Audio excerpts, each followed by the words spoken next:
What's up, Disney dudes and dudettes? In this video, I'll be talking about my review of the live-action Pinocchio on Disney Plus, the Easter eggs you might have missed, and how the movie should have ended, coming up. I'm gonna do what I do, put it all together, ain't nothing better, I'm gonna do. Disney has done it again and taken another classic into a live-action remake, this time with Pinocchio. I have to say, after seeing the trailer, I was really excited for it, especially with Pinocchio. The way that they did the CGI on him was absolutely amazing. It just brought me back to my childhood. I have to say though, after seeing the movie, I did have some mixed feelings about it. So spoiler warning ahead, I will be diving deep into the movie, comparing it to the original. So if you haven't seen the movie, I will be spoiling for you. Okay, now that we gotten that out of the way, let's get into it. So after watching the remake, I have to say there were a couple of things that came to my mind, specifically the plot holes from the original movie that they just didn't address in this movie, and in fact, they even created even more plot holes, specifically Geppetto. You know, in the original movie, we have no mention of his backstory, but in this movie, we have it briefly mentioned that he had a wife and a son. You know, when I heard that, I was like, wait, what? He had a wife and a son? That's crazy. I was like, but at the same time, I was like, that's interesting. I was hoping they were going to elaborate on that, maybe show a few flashbacks to, you know, when his son was alive and his wife, but they just mentioned it briefly and it was like, oh, I have a son and a wife. Okay, bye. That's how it seemed. So I was kind of disappointed by that. I think this was a definite missed opportunity to show Geppetto as a genuine old man, you know, just wanting to have a son, you know, to be able to carry on his legacy or something like that.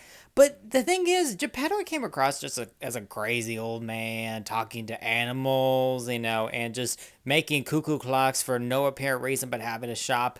It seemed very odd and strange, you know. I was hoping that they were going to make him endearing, and you know, the thing is, Tom Hanks, his performance, I have to say, I was actually kind of disappointed. I personally think that Robert Downey Jr. would have been better. You know, Tom Hanks looked the part, but he kept on, you know, doing the Italian accent and then talking without the accent. And then every time that he would laugh or whatever, I was like, okay, I'm hearing Woody as Geppetto. This is just messed up. So if I had written the live action movie, here is my backstory for Geppetto that I think really would have enhanced the character. So here we go.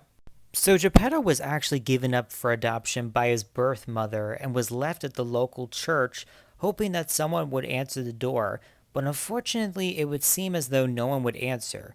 But when all hope seemed lost, on one starry night, out of nowhere appears the Blue Fairy, who is actually responsible for taking Geppetto and bringing him to the house of two wood carvers that wished to have a son but could never have one. And so they become Geppetto's adopted parents and show him the trade of wood carving. Geppetto then designs his first cuckoo clock, and this is how he meets his wife, who's actually a painter. They then marry and then open up a shop in town featuring cuckoo clocks and paint supplies. All of a sudden, Geppetto's wife starts to become sick, and so, wanting to create one last memory together, they decide to create Pinocchio. With her artistic skills, she paints the face, and then Geppetto does the wood carving part. They envisioned him in the way that they wanted to have a son but never could. And so, the thing is that unfortunately they couldn't finish it together. So with her last wish, she wanted Geppetto to finish Pinocchio, which is where we see him in the movie, finally putting the finishing touches on him. This, I definitely think, would have been very sweet and endearing of a story, would have added a lot of dimension to Geppetto's character. Definitely a missed opportunity, but, you know, if I was writing the movie, I would have put this, so come on, Disney, hire me. Come on. I will say I did like that they had newer characters in the movie. I think that was very interesting with the ballerina. It was very sweet. I would have wanted more time with, you know, Pinocchio performing on stage with the ballerina, but I think that it was just very nice and they should have done more of that. Honest John and Gideon were very good. I have to say, probably my favorites in this one. I mean, they really made the characters come to life, and I love the CGI on both of them. Even if they are bad guys, I think they were done very well. And Jiminy Cricket, oh my goodness, Joseph Gordon-Levitt really pulled it off. I will say that. He really brought the character to life, and the CGI on him was very good. Now, let's talk about the Blue Fairy. I have to say, I was rather surprised about the casting choice. I would have assumed that they would have done Michelle Williams. Her performance in Greatest Showman was absolutely amazing. Just she looks and sounds exactly like the character. But at the same time, I knew that they wanted to do something different, especially with it being the, same people that did the Aladdin movie. And I was hoping that if they were going to do something different, it should be in the style of Whitney Houston's Cinderella. And that's exactly what I got in this movie. With her rendition of When You Wish Upon a Star, it was absolutely amazing. It was so beautiful. Instant goosebumps. The only thing I will say is that I wish maybe the character design, was leaning more toward the original, mixed with a little bit of Whitney Houston. I just, I think that would have been a little personal touch, but I also love the special effects used. It was very good. One thing I will say I was a bit disappointed about is the Blue Fairy's screen time. In the original, she only gets 2 scenes, and now in this one, she only gets 1 scene.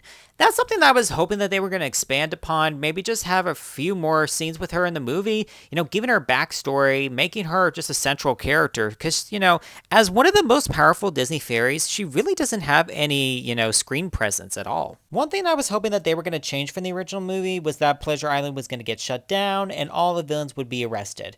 This was something that I was definitely counting on, and the fact that they didn't do it, I was very disappointed. At least Stromboli was the only one that got arrested. I was like, okay, one, but what about everybody else on Pleasure Island and all the boys and girls that got turned into donkeys? Are we not going to talk about that?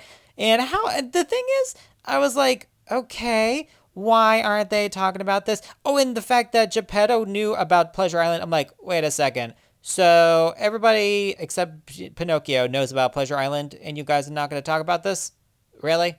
Another plot hole? Also, they didn't even address the coachman.